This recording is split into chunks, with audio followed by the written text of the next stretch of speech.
والصلاة والسلام على رسوله الكريم أما بعد فأعوذ بالله من الشيطان الرجيم بسم الله الرحمن الرحيم ما كان محمد أبا أحد من رجالكم ولكن رسول الله وخاتم النبيين وكان الله بكل شيء عليما صدق الله العظيم وصدق رسوله النبي الكريم الأمين إن الله وملائكته يصلون على النبي يا أيها الذين آمنوا صلوا عليه وسلموا تسليما الصلاة والسلام عليك يا سيدي يا رسول الله الصلاة والسلام عليك يا سيدي يا رسول الله وعلى آلك وصحبك يا رحمة للعالمين بندے پروردگار محمد محمد نبی دوست دارم چہار یارم تابع اولاد علی مذہبی انبیاء دار ملت حضرت علی خاک پائے غوث اعظم زیر سایہ ہر بنی میرے عزیز گرامی واجب احترام حضرات کے بعد نبی کریم رؤوف رحیم صلی اللہ علیہ وسلم کی بارگاہ میں میری انتہا کی درود و سلام پیش کرنے کے بعد اس وحدہ لا شریک اور سب شکر ہے جس کے قبضہ قدرت میں ہم سب کی جان رہے ہیں۔ آج کا ہمارا جو درس ہے وہ عقیدہ ختم نبوت کے حوالے سے ہے۔ یہ نبی پاک صلی اللہ علیہ وسلم کی خاتم النبیین کے ہونے کی جو دلیل ہے وہ قرآن مجید کی سب سے بڑی آیات مبارکہ ہے۔ میرے دباغ نے قرآن مجید کے اندر ارشاد فرمایا ہے وَلَٰكِن رَسُولَ اللَّهِ وَخَاتَمَ النَّبِيِّينَ۔ میرے دباغ نے ارشاد فرمایا ہے کہ وہ اللہ کے رسول اور خاتم النبیین ہیں اور اللہ تعالی ہر چیز کو خوب جاننے والا ہے۔ میرے نبی پاک صلی اللہ علیہ وسلم کے بعد کوئی بھی نبی نہیں آئے گا، کوئی بھی نبی نہیں آئے گا، یہاں تک کہ عزیزان گرامی حضرت عیسیٰ علیہ السلام بھی اگر تشریف لائیں گے، جب انہوں نے آپ کی تشریف آوری اس زمین پر ہونی ہے تو وہ بھی میرے اور آپ کے آقا کریم صلی اللہ علیہ وسلم کے امتی بن کر آئیں گے، وہ بھی آپ صلی اللہ علیہ وسلم کے امتی بن کر آئیں گے اور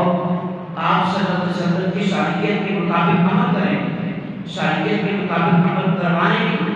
اور آپ صلی اللہ علیہ وسلم کا کلمہ طیبہ پڑھ کر آپ کی امتی بنیں گے۔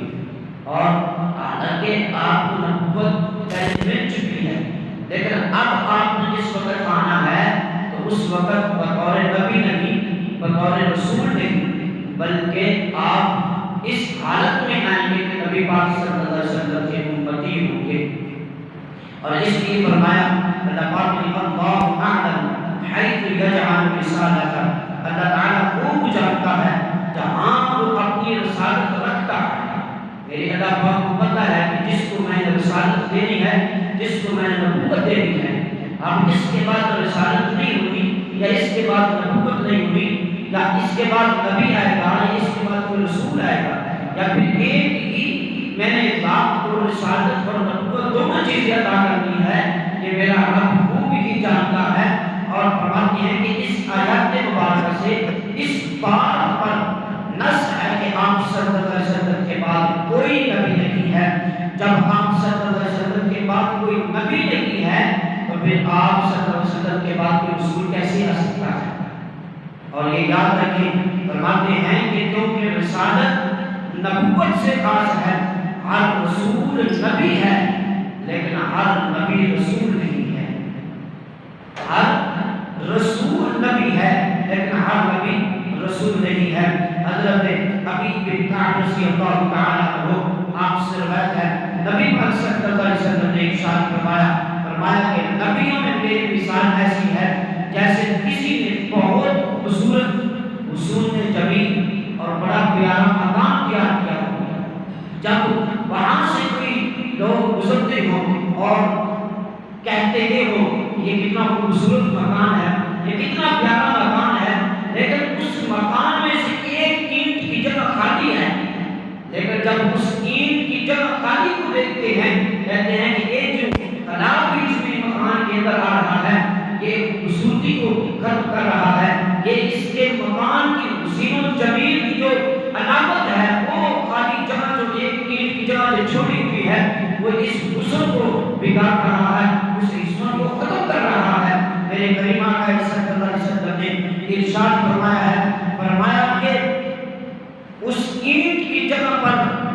آپ صلی اللہ علیہ وسلم نے فرمایا کہ بس میں نبیوں میں سے اس اینٹ کی جگہ ہوں، اور جب اس مقام کو مکمل تیار کر دیا گیا اور جب آخر میں اللہ پاک نے مجھے اس دنیا میں بھیجا اور اس مقام کے اندر اس اینٹ کو رکھ دیا، مقام کو مکمل کر دیا، اب دوبارہ کوئی گنجائش ہے ہی نہیں ہے کہ آپ صلی اللہ علیہ وسلم کے بعد میں دوسرا نبی آ جائے۔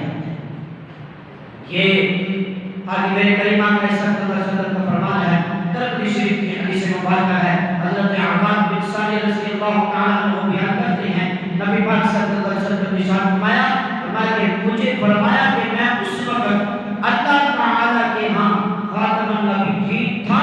جب حضرت آدم علیہ السلام کا ابھی تک جسم تیار ہو رہا تھا، میں اس وقت بھی اللہ کے ہاں نبی تھا اور آخری نبی تھا۔ اور اسی طرح میرے کریم آقا صلی اللہ علیہ وسلم کا فرمان کا نشان ہے، میرے محبوب نے ارشاد فرمایا کہ میرے کئی نام ہیں، میں محمد ہوں، میں احمد ہوں، میں ماہی ہوں یعنی بتانے والا، میرے ذریعے اللہ تعالیٰ کفر کو بتاتا ہے، اور پھر میرے کریم نے ارشاد فرمایا کہ میں عاشق ہوں کہ تمام لوگوں کا حشر میرے قدموں پر ہوگا، اور میں عاقب ہوں یعنی پیچھے آنے والا، میرے بعد کوئی بھی نبی نہیں آئے گا، میرے بعد کوئی بھی نبی نہیں آئے گا۔ اسی طرح حضرت عبداللہ بن عمر رضی اللہ تعالیٰ فرماتے ہیں، ایک دن رسول اللہ صلی اللہ علیہ وسلم ہمارے پاس تشریف لائے اور الوداع کرنے والے کے انداز میں آپ صلی اللہ علیہ وسلم نے کچھ کلمات جو ہیں وہ ارشاد فرمائے۔ میرے کریم نے فرمایا کہ 3 مرتبہ صلی اللہ علیہ وسلم نے ارشاد فرمایا کہ میں محمد امی نبی ہوں اور میرے بعد کوئی نبی نہیں، مجھے فاتح کلمات کہتے ہیں، مجھے جامع کلمات خاتم کلمات کی خوبیوں سے نوازا گیا ہے، مجھے علم ہے کہ جہنم کے دروازے اور عرش کو اٹھانے والے کتنے ہیں، میری امت سے تعارف کروایا گیا، جب تک میں تم میں ہوں میری سنو اور اطاعت کرو، جب میں رخصت ہو جاؤں تو کتاب اللہ کو تھام لینا، اور میرے کریم نے ارشاد فرمایا کہ اس کے حلال کو حلال جاننا اور حرام کو حرام سمجھنا، اور میرے بعد کوئی بھی نبی دوسرا نہیں آئے گا۔ اللہ پاک نے مجھے آخری نبی بنا کے بھیجا ہے، میں اللہ کا رسول ہوں اور اللہ کا میں محمد یعنی اللہ پاک کا رسول ہوں اور اللہ کا بندہ ہوں۔ اللہ پاک نے مجھے آخری نبی بنا کر بھیجا ہے۔ آج کچھ ایسے فتنے بھی پیدا ہو گئے ہیں جو نعوذ باللہ اپنے آپ کو نبی کہتے ہیں، لیکن ہمارے ان کے منہ کے اوپر تماچے ہیں، اور انشاءاللہ العزیز ان کا جو انجام ہوگا وہ بھی برا، قبر کے اندر بھی ان کا انجام برا ہوگا، اور بروز قیامت کے دن بھی ان کا انجام برا ہوگا، اس لیے کہ جس نے بھی میرے نبی پاک صلی اللہ علیہ وسلم کی تحفظ کے اوپر یعنی حملہ کیا ہے، اللہ پاک نے اس وقت بھی اپنے پیارے بندوں سے کام لیا ہے۔ کسی کو اللہ پاک نے غازی علم الدین شہید رحمت اللہ علیہ کی صورت میں کام لے لیا، کسی سے یعنی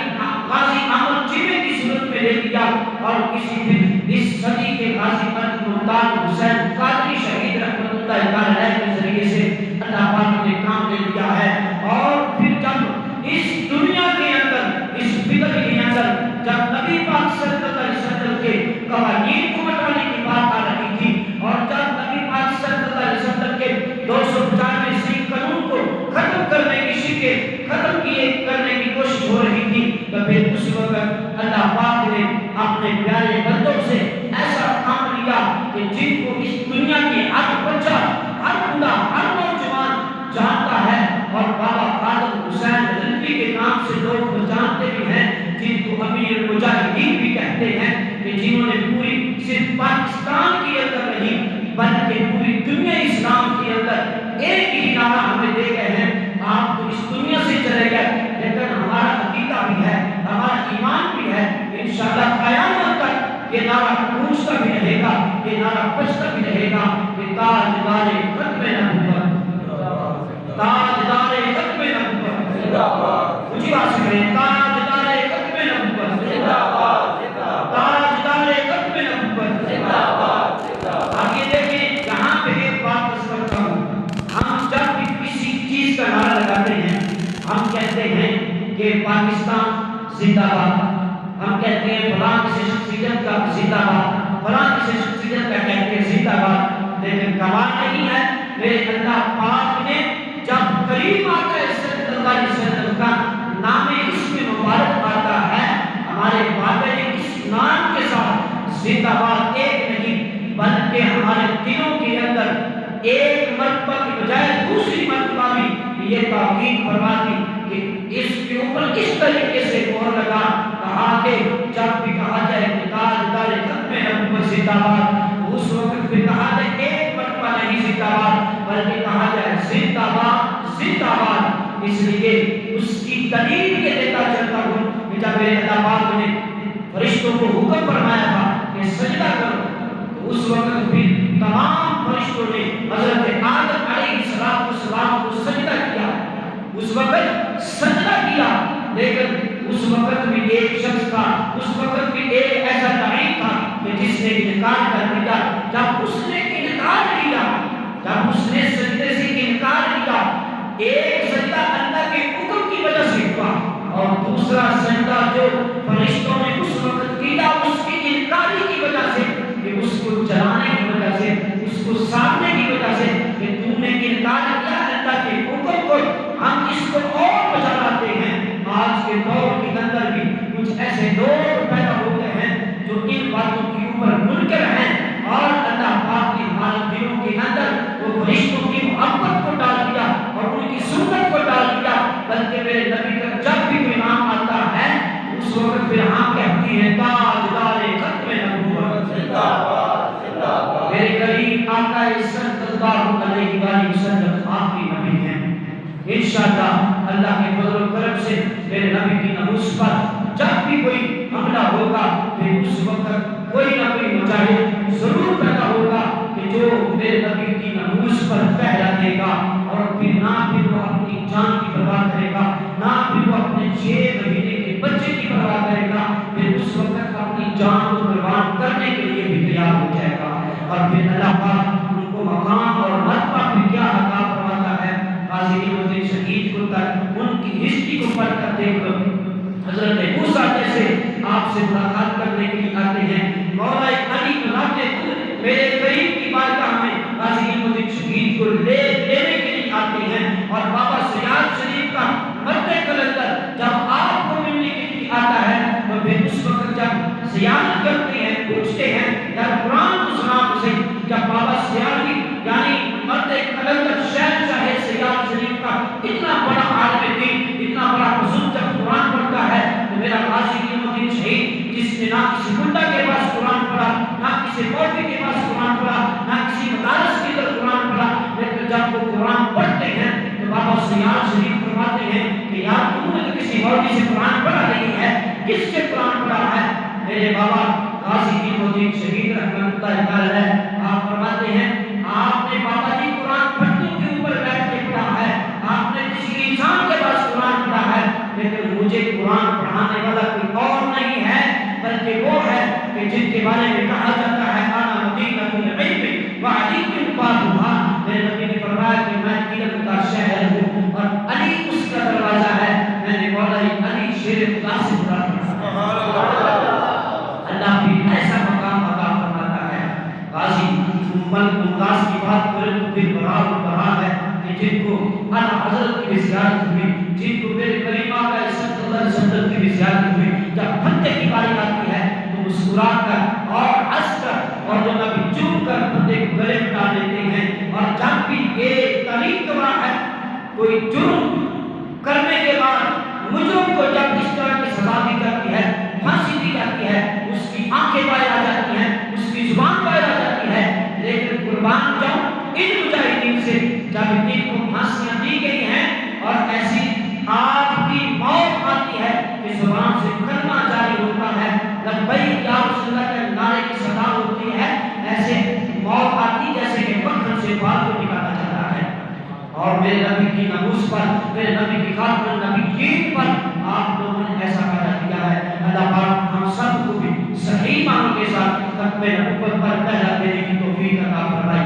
اللہ پاک ہم سب کو ناموس رسالت پر چلنے کی توفیق عطا فرمائے۔ اللہ پاک ان بزرگان دین سے صحیح معنوں کے ساتھ ان کے نقش قدم پر چلنے کی توفیق عطا فرمائے۔ وما توفیقی الا باللہ۔ بسم اللہ الرحمن الرحیم، الحمد للہ رب العالمین، والعاقبۃ للمتقین، والصلاۃ والسلام علی